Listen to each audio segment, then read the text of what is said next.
गुरुर्ब्रह्मा गुरुर्विष्णु गुरुर्देवो महेश्वरा गुरुर् साक्षात् परब्रह्म तस्मै श्री गुरुवे नमः।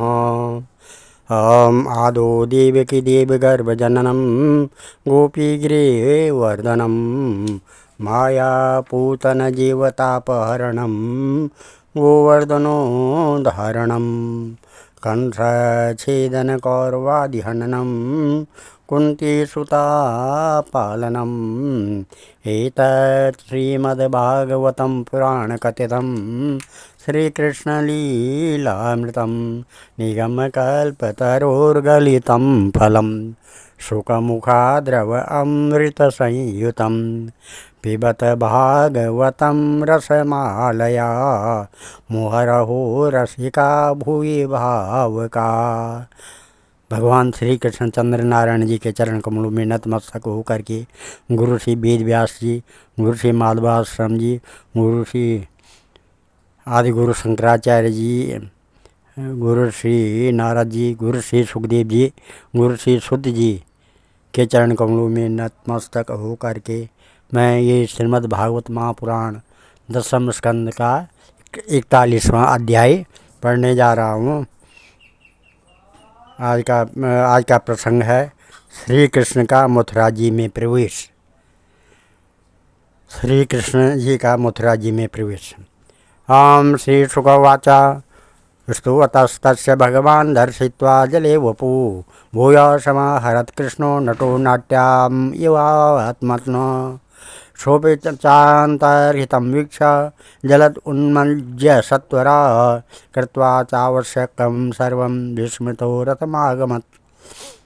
तमपृच्छाद् ऋषिकेशा किं ते दृश्यम् इहाद्भुतं भूमौ व्यतीतो ये वा तथा त्वं लक्षयामहे।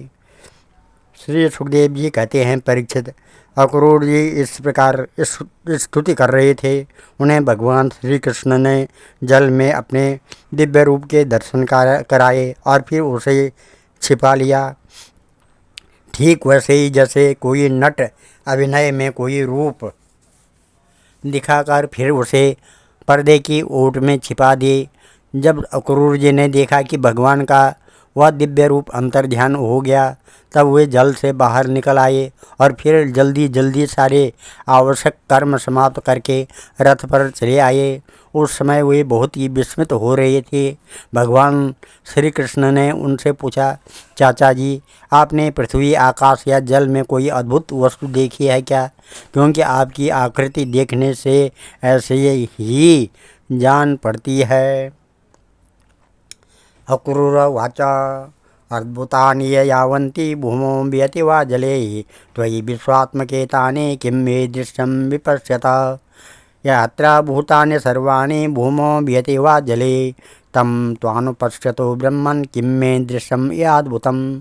इत्युक्त्वा च उद्यामास चन्दनं गान्धिनी सुतः मथुरामनयद् रामं कृष्णं चैवादिनात्वये। मार्गे ग्राम जना राजं तत्र तत्रोपसंगता वसुदेवसुतो वीक्षा प्रीता दृष्टिं न चादुः। तावद्व्रजोकसस्तत्र नन्दगोपपादयो गता पुरोपवनमासाद्य प्रतीक्षन्तो अवतस्थिरे। तान् समेत्याह भगवान् आक्रूरं जगदीश्वर गृहीत्वा पाणिना पाणिं प्रसृतं प्रहसन्निव। भवान् प्रविशताम् अग्रे शयानपुरीं गृहं वयं त्विहावमुच्चाता ततो द्रक्ष्यामहे पुरीम्। इस प्रकार से अक्रूर जी ने कहा, प्रभु, पृथ्वी, आकाश या जल में और सारे जगत में जितने भी अद्भुत पदार्थ हैं वे सब आप में ही हैं, क्योंकि आप विश्वरूप हैं। जब मैं आपको ही देख रहा हूँ तब ऐसी कौन सी अद्भुत वस्तु रह जाती जो मैंने न देखी हो। भगवान, जितनी भी अद्भुत वस्तुएं हैं वे पृथ्वी में हों या जल अथवा आकाश में, सब की सब जिनमें हैं उन्हीं आपको मैं देख रहा हूँ। फिर भला मैंने यहाँ अद्भुत वस्तु कौन सी देखी है? गांधिनी नंदन अक्रूर जी ने यह कहकर रथ हाँक दिया और भगवान श्री कृष्ण तथा बलराम जी को लेकर दिन ढलते ढलते हुए मथुरापुरी जा पहुँचे। परीक्षित मार्ग में स्थान स्थान पर गांवों के लोग मिलने के लिए आते और भगवान श्री कृष्ण तथा बलराम जी को देखकर आनंद मग्न हो जाते। वे एकटक उनकी ओर देखने लगते, अपने दृश्य हटा न पाते। नंद बाबा आदि ब्रजवासी तो पहले से ही वहां पहुंच गए थे और मथुरापुरी के बाहरी उपवन में रुककर उनकी प्रतीक्षा कर रहे थे। उनके पास पहुंचकर जगदीश्वर भगवान श्री कृष्ण ने विनीत भाव से खड़े अक्रूर जी का हाथ अपने हाथ में लेकर मुस्कुराते हुए कहा, चाचा जी, आप रथ लेकर पहले मथुरापुरी में प्रवेश कीजिए और अपने घर जाइए। हम लोग पहले यहाँ उतरकर फिर नगर देखने के लिए आएंगे।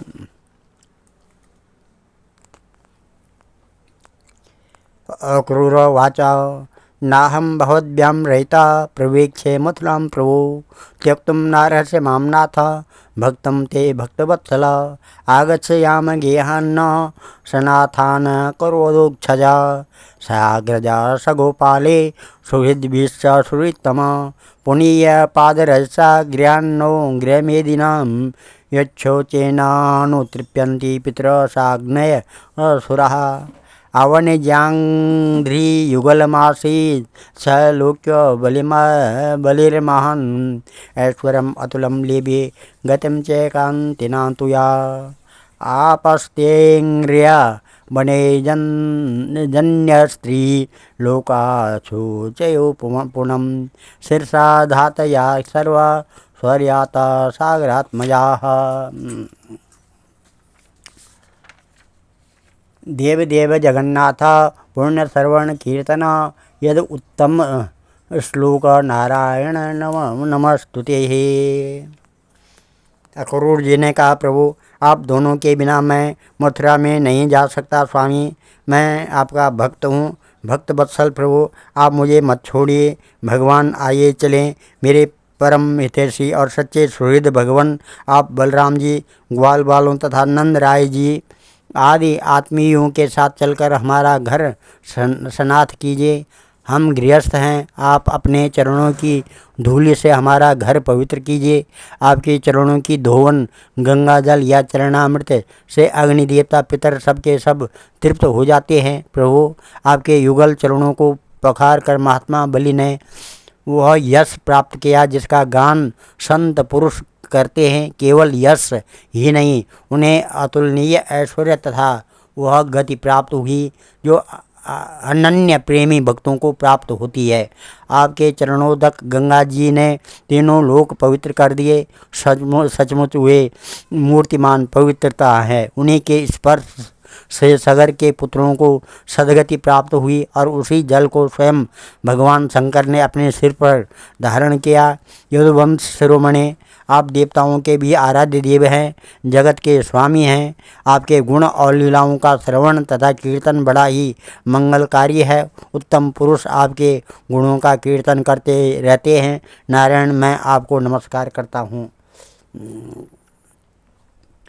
श्री भगवान उवाच आयासे भवतो गे मार्या समन्विता वेदचक्र ध्रुवं घत्वा मितरीशे सुहृत प्रियम। श्री भगवान ने कहा, चाचा जी, मैं दाऊ भैया के साथ आपके घर आऊँगा और पहले इस यदुवंशियों के द्रोही कंस को मारकर तब अपने सभी सुहृद स्वजनों का प्रिय करूँगा। श्री सुखदेव जी कहते हैं,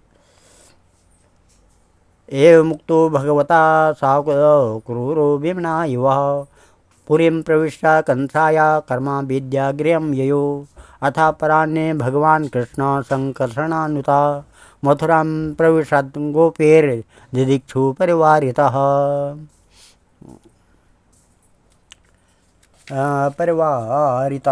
इस प्रकार से सुखदेव जी कहते हैं, परीक्षित, भगवान के इस प्रकार कहने पर अक्रूर जी कुछ अनमने से हो गए।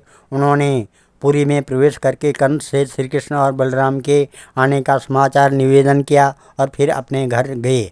दूसरे दिन तीसरे पहर बलराम जी और ग्वाल बालों के साथ भगवान श्री कृष्ण ने मथुरापुरी को देखने के लिए नगर में प्रवेश किया।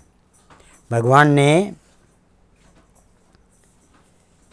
ने देखा कि नगर के परकोटे में स्फटिक मणि बिल्लोर के बहुत ऊंचे ऊंचे गोपुर प्रधान दरवाजे तथा घरों में भी बड़े बड़े फाटक बने हुए हैं। अपने सोने के बड़े बड़े किवाड़ लगे हैं और सोने के ही तोरण बाहरी दरवाजे पर बने हुए हैं। नगर के चारों ओर तांबे और पीतल की चार दीवारी है। दर्शतां स्फटिका तुंगगोपुरा द्वारं बृहन्मेकटपाटतोरणं ताम्रकोशं परिखादुसरा उद्यानरम्यो पवनोपशोभितं सौवर्णशृङ्गाटकहर्मनिष्कुटे श्रेणीसभाभिर्भवनैरूपस्कृतं वैदूर्यवज्रमलनीलविद्रुमेर्मुक्ता हरिभिर्दर्भीषु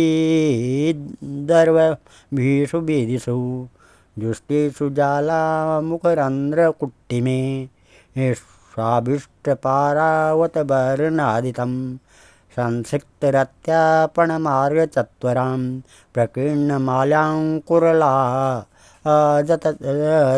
कुरलाजतण्डुलाम् आपूर्णकुम्भे दधिचन्दनोक्षिते प्रसूर्णदीपावलिभिषपल्लवे सवृन्दरम्भाक्रमुके सकेतुभिः स्वलङ्कृताद्वारगृहं सपट्टिके तां संप्रविष्टो वसुदेवनन्दनो मृतो वयस्ते नरदेववर्त्मना द्रष्टुं समीयुस्त्वरितः पुरस्त्रियो हर्म्याणि चैवारुरुहृन्निपोत्सुकाः काचिद्विपर्याधृतवस्त्रभूषणा विस्मृत्य चैकं युगलेष्वथापरा कृते कवत्राश्रवणैकनूपरा नक्त्वा द्वितीयं त्वपराशलोचनम् आश्रयन्त एका तदपास्यशोचोत्सवा अभज्यमाना कृतोपमज्जना स्वपत्न्य उत्थाय निशम्य निःश्वनं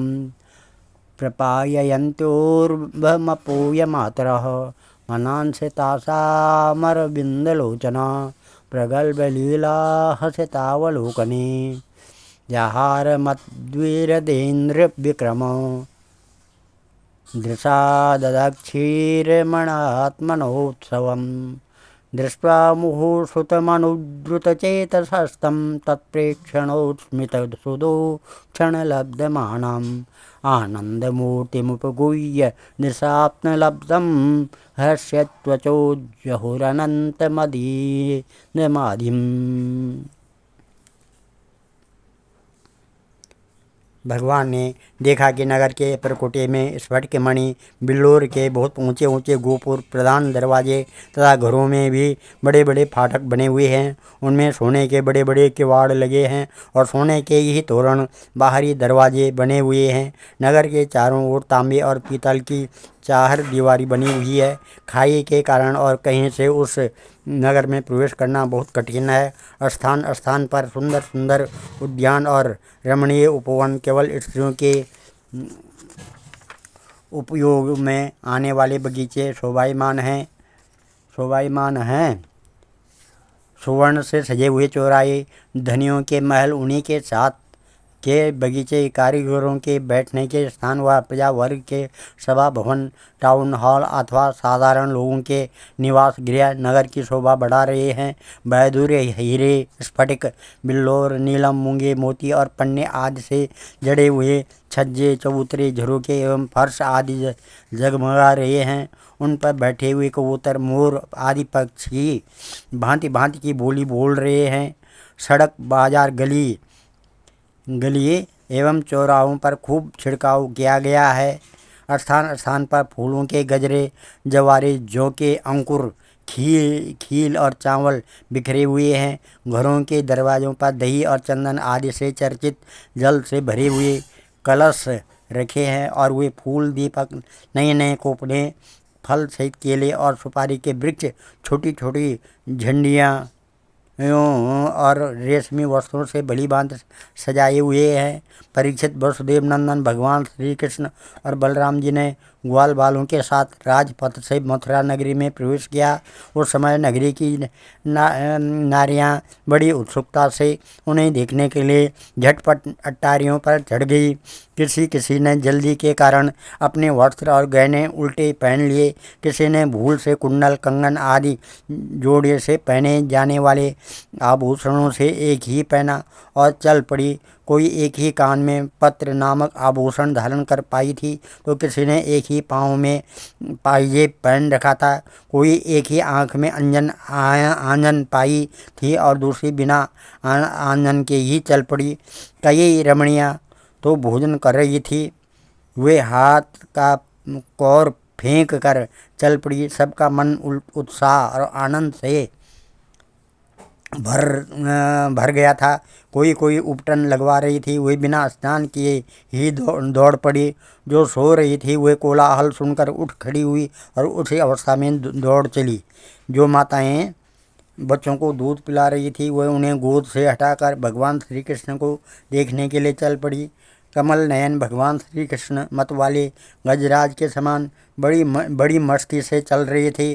उन्होंने लक्ष्मी को भी आनंदित करने वाले अपने श्याम सुंदर विग्रह से नगर नारियों के नेत्रों को बड़ा आनंद दिया और अपने विलासपूर्ण प्रगल्भ हंसी तथा प्रेम भरी चितवन से उनके मन चुरा लिए। मथुरा की स्त्रियां बहुत दिनों से भगवान श्री कृष्ण की अद्भुत लीलाएं सुनती आ रही थी। उनके चित्त चिरकाल से श्री कृष्ण के लिए चंचल व्याकुल हो रहे थे। आज उन्हें देखा। भगवान श्री कृष्ण ने भी अपने प्रेम भरी चितवन और मंद मुस्कान की सुधा से सींच कर उनका सम्मान किया। परीक्षित, उन स्त्रियों ने नेत्रों के द्वारा भगवान को अपने हृदय में ले जाकर उनके आनंदमय स्वरूप का आलिंगन किया। उनका शरीर पुलकित हो गया और बहुत दिनों की विरह व्याधि शांत हो गई। प्रसाद शिखर आरूढ़ा प्रीत्य फुल्ला मुखाम्बुजा अव्यवर्षन् सोमनस्ये प्रमादा बलकेशवा दध्यक्षत्ते शोधपात्रे स्त्रग्गन्धे व्युपायने तावानर्चो प्रमुदितास्तत्र तत्र द्विजातया उच्छपोरा गोप्या तपा किमचरन् महत् या हेतावनुपश्यन्ति नरलोक महोत्सवो। इस प्रकार से मथुरा की नारियां अपने अपने महलों की अट्टारियों पे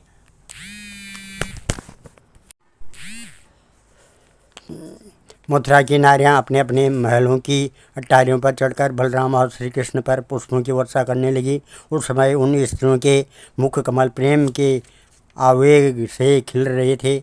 ब्राह्मण, क्षत्रिय और वैश्यों ने स्थान स्थान पर दही, अक्षत, जल से भरे पात्र, फूलों के हार, चंदन और भेंट की सामग्रियों से आनंद मग्न होकर भगवान श्री कृष्ण और बलराम जी की पूजा की।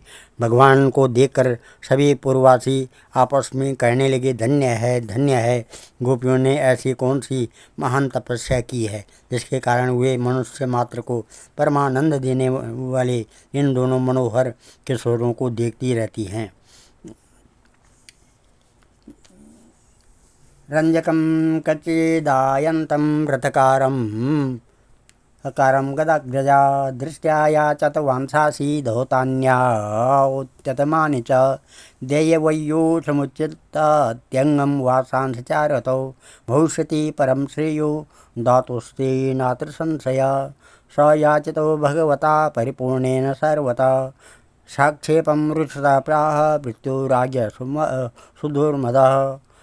ईदृशान् एव वांसासी नित्यं गिरिवनेचरः परिदता किमु दत्वृत्या राजद्रव्याण्यभीप्सत।